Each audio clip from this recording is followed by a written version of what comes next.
റിജിൽ മാക്കുറ്റി ഒരുപാട് കള്ളന്മാര് കൊള്ളക്കാരെന്ന് ഇടയ്ക്കിടയ്ക്ക് പറഞ്ഞുകൊണ്ടിരുന്നു. നല്ല തറവാടിത്തുള്ള കള്ളന്മാരാ. എനിക്ക് വേറൊന്നും പറയാനില്ല ആ കാര്യത്തിൽ. കാരണം കള്ളന്മാര് കൊള്ളക്കാര് എന്ന് പറഞ്ഞിട്ട് ഈ നാട്ടിലെ ആളുകൾ മുഴുവൻ ഒരു ഫാമിലിയെ കുറ്റപ്പെടുക. ആ ഫാമിലി മുഴുവൻ ഇപ്പോ ജാമ്യത്തിൽ നിൽക്കുകയാണ്. പറയാം അതിൽ വിശ്വസനീയത. അത് ഈ റിജിൽ മാക്കുറ്റിയുടെ ഏറ്റവും ആരാധ്യരായ നെഹ്റു ഫാമിലിയാ. എല്ലാവരും ജാമ്യത്തില. സോണിയാഗാന്ധി ജാമ്യത്തില്. എന്തിനാ? കളവ് നടത്തിയതിന്റെ, തട്ടിപ്പ് നടത്തിയതിന്റെ പേരില. മനസ്സിലായില്ല എന്താണ് ഉദ്ദേശിക്കുന്നത്? തട്ടിപ്പിന്റെ പേരിലാണ്. കോടിക്കണക്കിന് രൂപയുടെ നാഷണൽ ഹെറാൾഡ് കേസ്.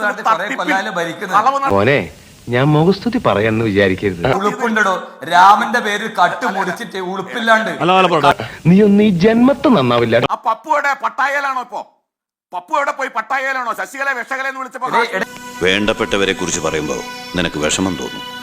തന്നെ പോലെയുള്ള അമ്പലം വിഴുങ്ങികള് ഈ രാമന്റെ പേര്, ശ്രീരാമന്റെ പേര് കട്ടവൻ, ദൈവത്തിന്റെ പേര് കട്ടവൻ, ദൈവത്തിന്റെ പണം കൊള്ളയടിച്ചവനാണോ തന്റെ പാർട്ടി? അതെ അതെ, അത് ഞാൻ അങ്ങോട്ട് പറയാൻ തുടങ്ങിയായിരുന്നു. തന്റെ സംവിധാനം ഈ രാജ്യത്തെ ഹിന്ദുവിന്റെ പേര് പറഞ്ഞ് രാമന്റെ പേര് പറഞ്ഞ് കൊള്ളയെടുത്ത കാട്ട് കൊള്ളക്കാർ, ഹിന്ദുവിന്റെ ശത്രുക്കൾ, രാമന്റെ ശത്രുക്കൾ. എന്റെ ഈശ്വര, എല്ലാം പോയില്ലോ. ഉളുപ്പുണ്ടോ? രാമന്റെ പേര് അമ്പലത്തിൽ പാവപ്പെട്ട ഭക്തജനങ്ങൾ കൊടുത്ത പണം കൈയിട്ട് വാരി നക്കിത്തുന്ന നാണം കെട്ടവരല്ലോ നിങ്ങൾ. മറ്റുള്ളവരുടെ മുമ്പിൽ നല്ല മാന്യനായിട്ട് നടക്കും, പക്ഷെ ആള് മഹാപിഴയായിരിക്കും. അത്തരം ആൾക്കാരെ പറ്റി പറയണ പേരാണ് പകൽമാന്യം. ശശികല വിഷകലാന്ന് വിളിച്ചു, അതുകൊണ്ടാണ് രാഹുലിനെ ആ പേര് ഉപയോഗിച്ചതെന്ന് പറയുന്നു.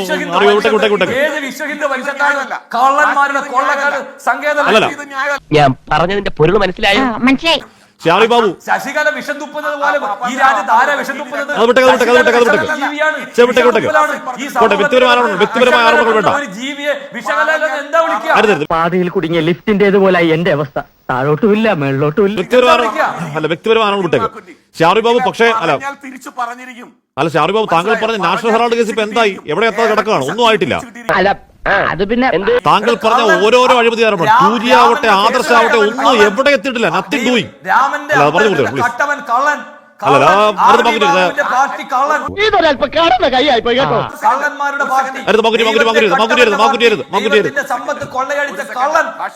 ഭാവി ചെല്ലിനോർത്ത് പാതാളം എന്നല്ലാണ്ട് പിന്നെ എന്ത് പറയാ?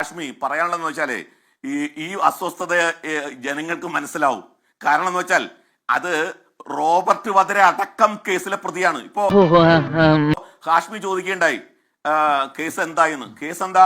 കേസ് വിചാരണയിലാണ്, അത് കോടതിയിൽ നിൽക്കുകയാണ്. ഇപ്പൊ ഇവിടെ നേരത്തെ കോടതിയിലാണ്. Very good. അപ്പൊ പ്രശ്നമല്ല, സോൾവ് ആയി.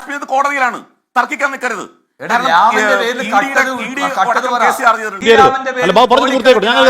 ആളുകൾ കൊടുത്ത സംഭാവന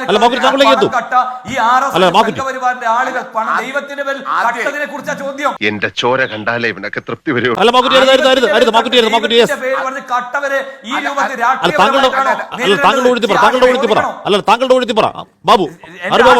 രാഷ്ട്രീയപരമായി ഇവർ ഉന്നയിക്കുന്ന ആരോപണം എടുക്കട്ടെ. ഇത് രാഷ്ട്രീയ ആരോപണമല്ലല്ലോ.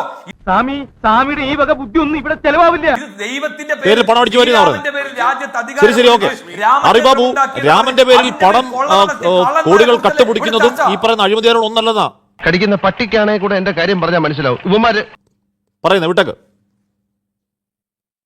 ബാബു, രാമനേക്കാൾ വലുതാണ് രാജ്യം എന്നാണ് ഞങ്ങൾ വിചാരിക്കുന്നത്.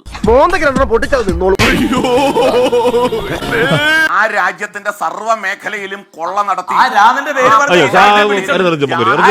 പേര് രാഹുൽ ഗാന്ധി, സോണിയാഗാന്ധി.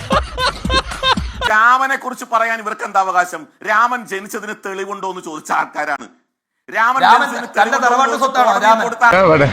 ഇയാളെന്നെ കാല് പിടിപ്പിച്ച് അടങ്ങത്തോളൂ.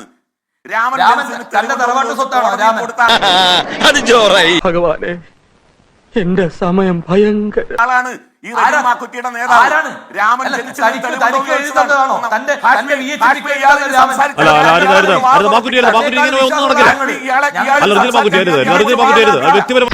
കിട്ടി, പലിശ സഹിതം കിട്ടി.